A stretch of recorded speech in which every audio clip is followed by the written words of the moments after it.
રોગચાળાના પગલે વડોદરા શહેરની સયાજી હોસ્પિટલમાં દર્દીઓનો ઘસારો જોવા મળી રહ્યો છે।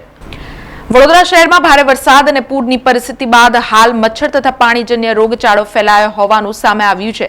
વડોદરા શહેરમાં આવેલી મધ્ય ગુજરાતની સૌથી મોટી સયાજી હોસ્પિટલમાં દરરોજ 2000 થી વધુ ઝાડા ઉલટીના કેસો સામે આવી રહ્યા છે। સાથે જ રોગચાળાના પગલે 45 થી વધુ દર્દીઓને સયાજી હોસ્પિટલમાં સારવાર આપવામાં આવી રહી છે।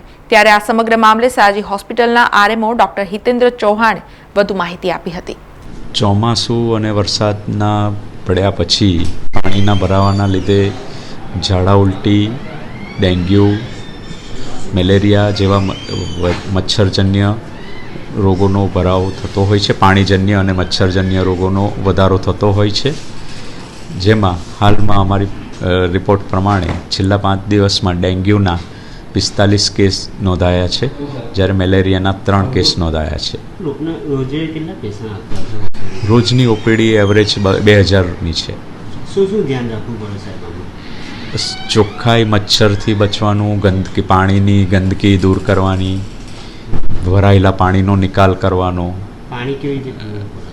પાણી ઉકાળીને પીવું જોઈએ અથવા પ્યુરિફાયર વાપરીને પીવું જોઈએ। ઉકાળીને પીવો તો બેસ્ટ।